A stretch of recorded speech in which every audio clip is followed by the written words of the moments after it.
Okay, we come to the next sutta, which is number 51. So we have finished 50 suttas, the first 50 discourses. Now we come to the second part, the middle 50 discourses. Majjhima Pali. Sutta number 51, Kandaraka Sutta, to Kandaraka. Thus have I heard, on one occasion the Blessed One was living at Champa on the banks of the Gagara lake with a large sangha of monks. Then Pesa, the elephant driver's son, and Kandaraka the wanderer went to the Blessed One. Pesa, after paying homage to the Blessed One, sat down at one side, while Kandaraka exchanged greetings with the Blessed One. And when this courteous and amiable talk was finished, he stood at one side. Standing there, he surveyed the sangha of monks, sitting in complete silence. And then he said to the Blessed One, "It is wonderful, Master Gautama. It is marvelous how the sangha of monks has been led to practice the right way by Master Gautama. Those who were blessed ones, Arahant, Sammasambuddha in the past, at most only led the sangha of monks to practice the right way, as is done by Master Gautama now. And those who will be blessed ones, that means Bhagawa, Arahant, Sammasambuddha in the future, at most will only lead the sangha of monks to practice the right way, as is done by Master Gautama now." And the Buddha said, "So it is, Kandaraka, so it is. Those who were blessed ones, Arahant, Sammasambuddha in the past, at most only led the sangha of monks to practice the right way, as is done by me now. And those who will be blessed ones, Arahant, Sammasambuddha in the future, at most will only lead the sangha of monks to practice the right way, as is done by me now. Kandaraka, in this sangha of monks, there are monks who are arahants with taints destroyed, who have lived the holy life, done what had to be done, laid down the burden, reached the true goal, destroyed the factors of being, and who are completely liberated through final knowledge. In this sangha of monks, there are monks in higher training, of constant virtue, living a life of constant virtue, sagacious, living a life of constant sagacity. They abide with their minds well established in the four intense states of recollection, satipatthana. What for? Here, Kandaraka, a monk abides contemplating the body in the body, ardent, fully aware and mindful, having put away covetousness and grief for the world. He abides contemplating feelings in feelings, ardent, fully aware and mindful, having put away covetousness and grief for the world. He abides contemplating mind in the mind, ardent, fully aware and mindful, having put away covetousness and grief for the world. He abides contemplating Dhamma as in the Dhamma.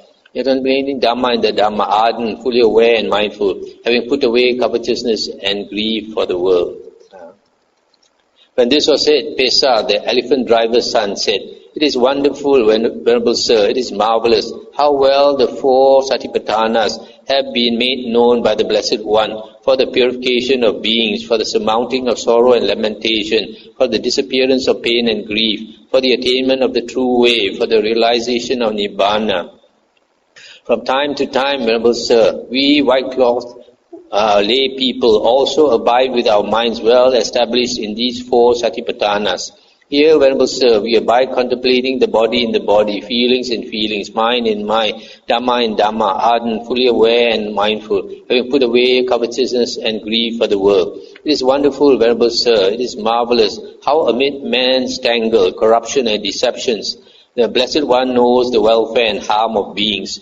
For humankind is a tangle, but the animal is open enough. Venerable Sir, I can drive an elephant to be tamed, and in the time it takes to make a trip back and forth in Champa, that elephant will show every kind of deception, duplicity, crookedness and fraud he is capable of. But those who are called our slaves, messengers and servants, behave in one way with the body, in another way by speech, while their minds work in still another way. It is wonderful, Venerable Sir, it is marvelous how amidst man's tangle, corruption and deceptions, the Blessed One knows the welfare and harm of beings. For humankind is a tangle, but the animal is open enough. Stop here for a moment. So this Pesa is an elephant driver's son, so he trains elephants. So he says, when he is trying to tame this elephant, the elephant will show all kinds of tricks. It's very straightforward. You can see how the elephant thinks in the ways he acts. But human beings are very different. Human beings are very crooked. They can say one thing, but they might feel another. And so says that humankind is a tangle, but the animal is open enough. And the Buddha said, so it is, Pesa, so it is. Humankind is a tangle, but the animal is open enough. Pesa, there are 4 kinds of persons to be found existing in the world. What for? Here a certain person torments himself and pursues the practice of torturing himself. Here a certain kind of person torments others and pursues the practice of torturing others. Here a certain kind of person torments himself and pursues the practice of torturing himself. And he also torments others and pursues the practice of torturing others. Here a certain kind of person does not torment himself or pursue the practice of torturing himself, and he does not torment others or pursue the practice of torturing others. Since he torments neither himself nor others, he is here and now hungerless, extinguished and cool, and he abides experiencing bliss, having himself become holy. Stop here for a moment. So here the Buddha is talking about 4 kinds of persons. One who tortures himself, the second one tortures others, the third one tortures himself and others, the fourth one does not torture himself and does not torture others. Which of these 4 kinds of persons satisfies your mind, Pesa?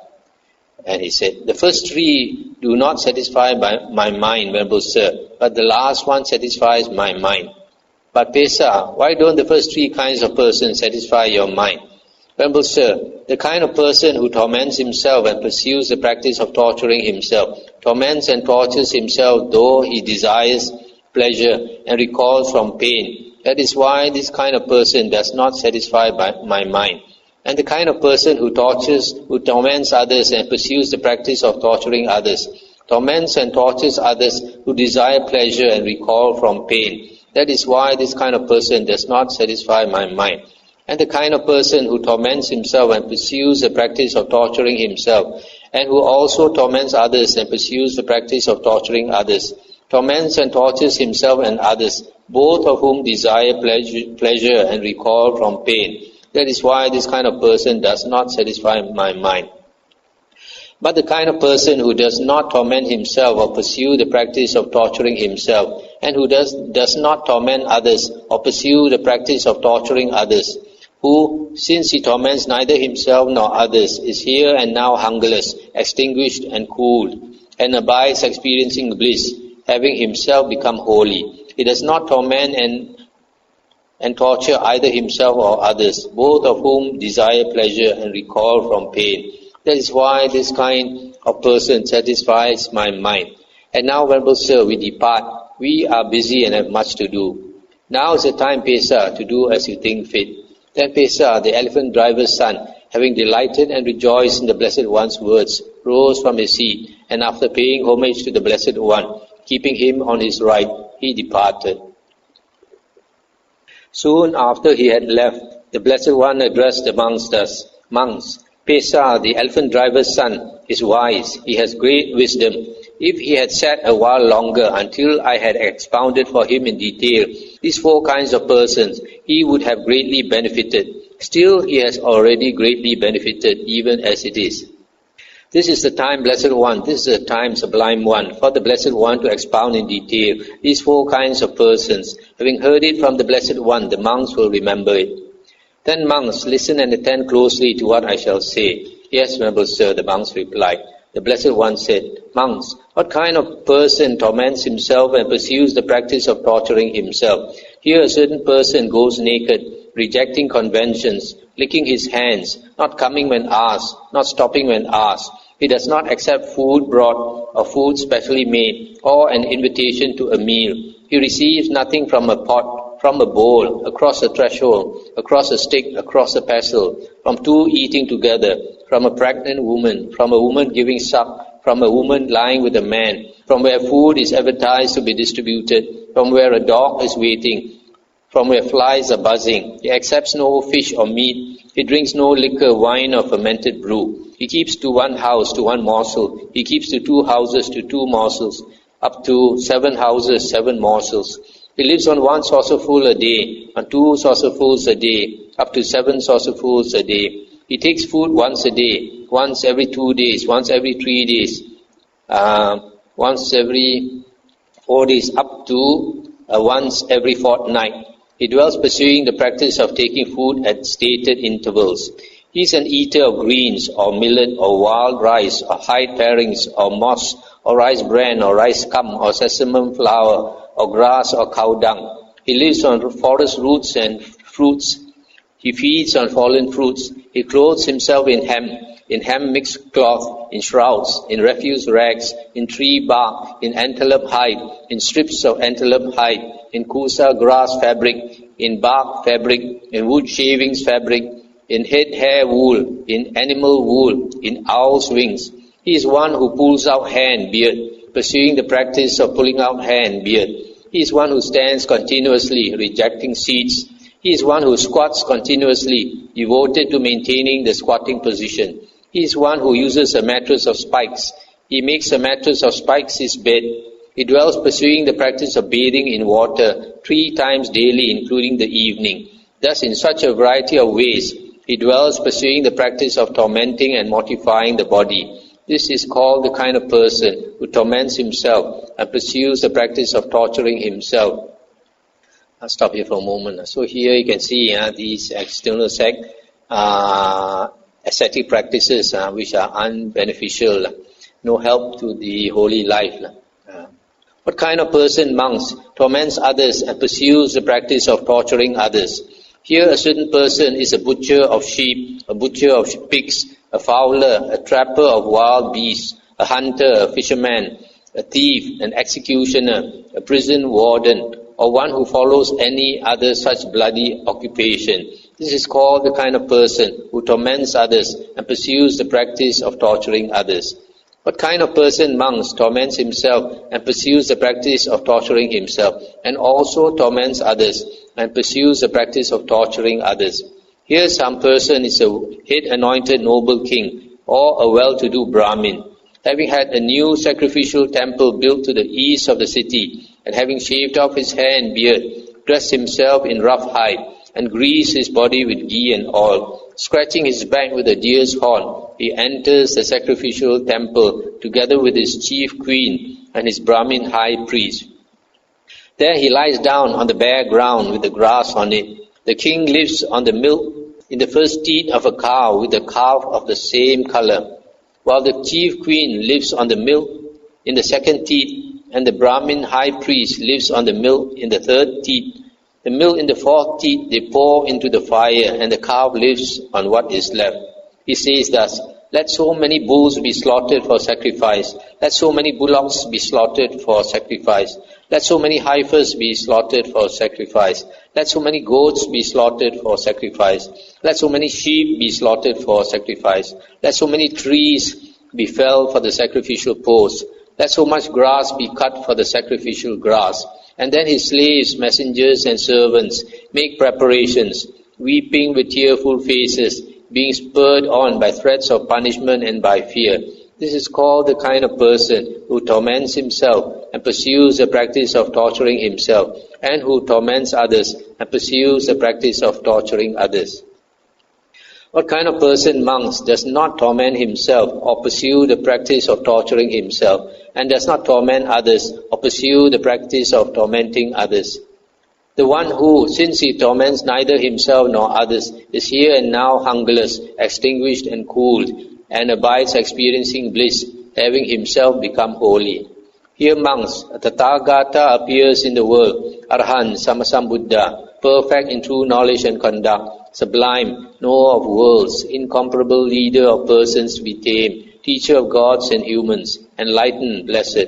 He declares this world with its gods, its Maras and its Brahmas, this generation with its recluses and Brahmins, its princes and its people, which he has himself realized by direct knowledge. He teaches the Dhamma, good in the beginning, good in the middle, and good in the end, with the right meaning and phrasing, and he reveals a holy life that is utterly perfect and pure. A householder or householder's son, or one born in some other clan, hears that Dhamma. On hearing the Dhamma, he acquires faith in the Tathagata. Possessing that faith, he considers thus: household life is crowded and dusty. Life gone forth is wide open. It is not easy while living in a home to lead the holy life, utterly perfect and pure as a polished shell. Suppose I shave off my hair and beard, put on the yellow robe, and go forth from the home life into homelessness. On a later occasion, abandoning a small or a large fortune, abandoning a small or large circle of relatives, he shaves off his hair and beard, puts on the yellow robe, and goes forth from the home life into homelessness. Having thus gone forth and possessing the monk's training and way of life, abandoning the killing of living beings, he abstains from killing living beings. With rod and weapon laid aside, gentle and kindly, he abides compassionate to all living beings. Abandoning the taking of what is not given, he abstains from taking what is not given, taking only what is given, expecting only what is given. By not stealing, he abides in purity.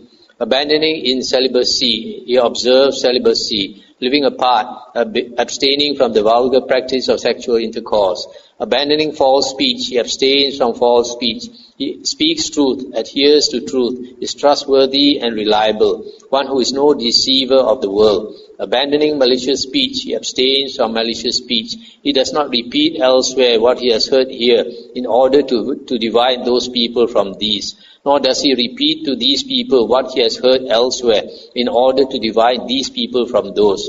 Thus he is one who reunites those who are divided, a promoter of friendships who enjoys concord, rejoices in concord, delights in concord, a speaker of words that promote concord.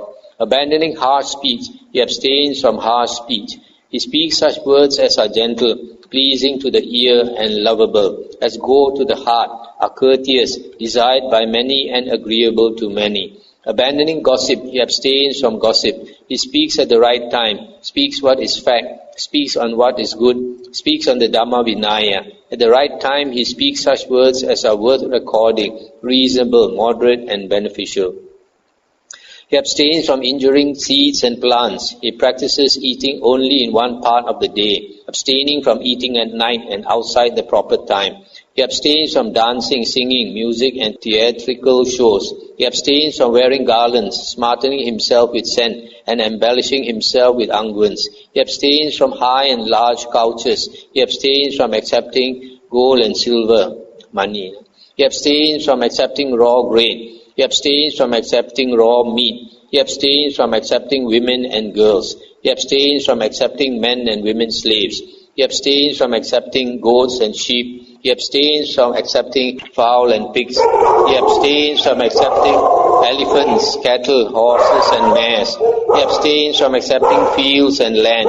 He abstains from going on errands and running messages. He abstains from buying and selling. He abstains from false weights, false metals, and false measures.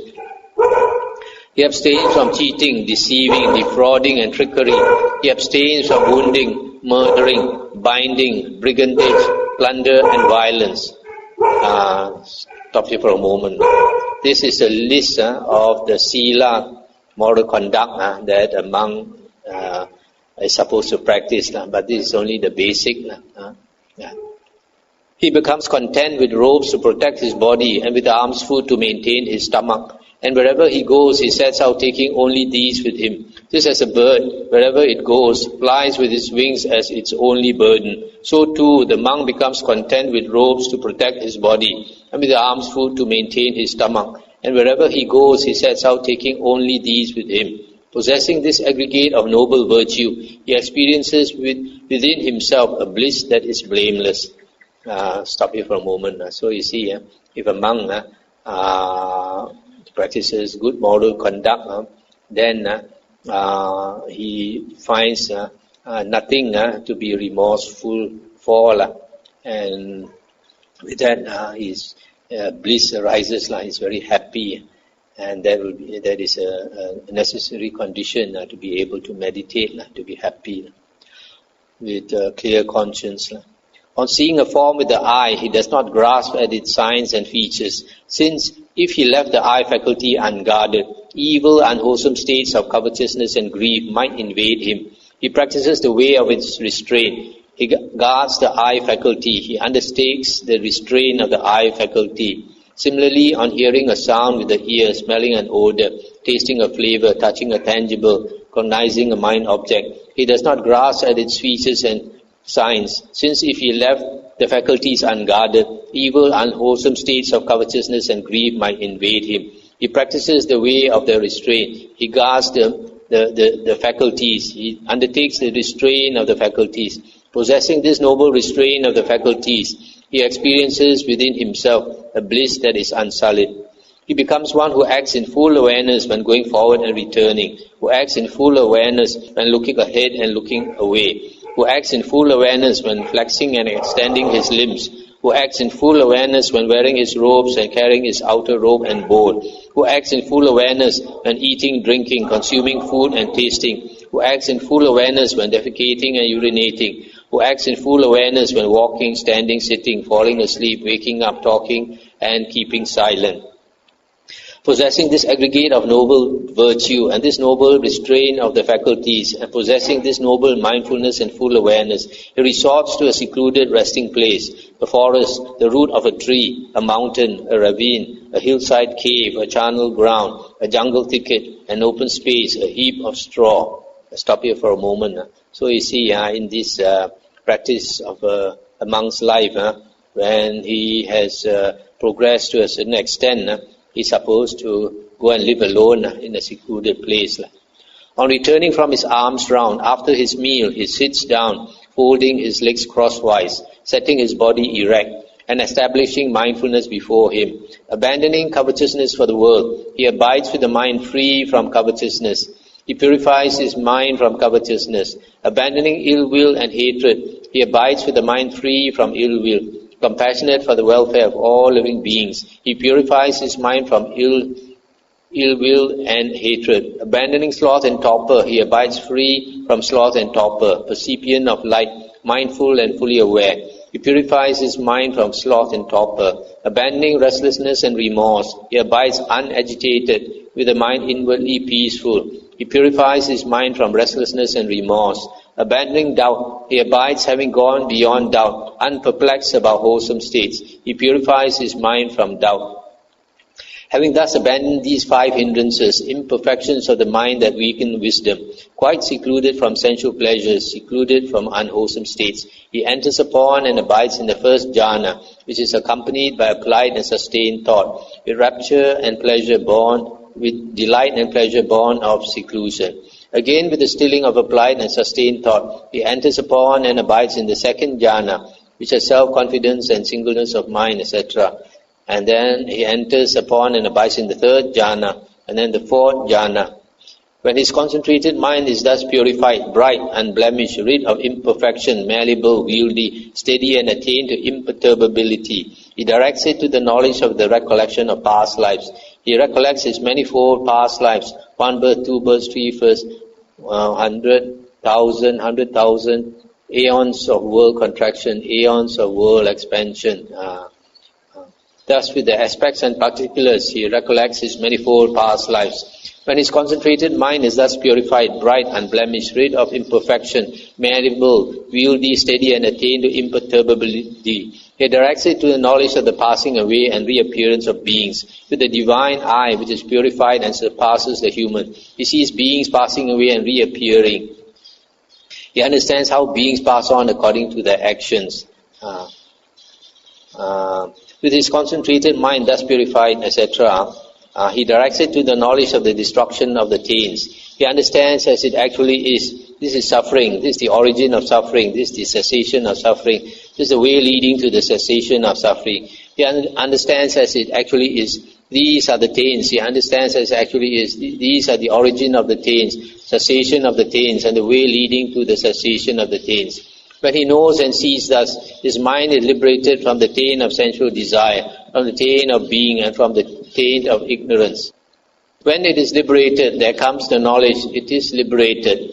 He understands birth is destroyed. The holy life has been lived. What had to be done has been done. There is no more coming to any state of being. This monk is called the kind of person who does not torment himself or pursue the practice of torturing himself, and who does not torment others or pursue the practice of torturing others. The one who, since he torments neither himself nor others, is here and now hungerless, extinguished and cool, and abides experiencing bliss, having himself become holy. This is what the Blessed One said. The monks were satisfied and delighted in the Blessed One's words. It's the end of the sutta. So here, this later part of the sutta, the Buddha just described in more detail the 4 types of persons. And the last type is the monk, and the Buddha gives some detail of the practice of the monk. That is what we call conduct, charana. I'll take now about 52 minutes.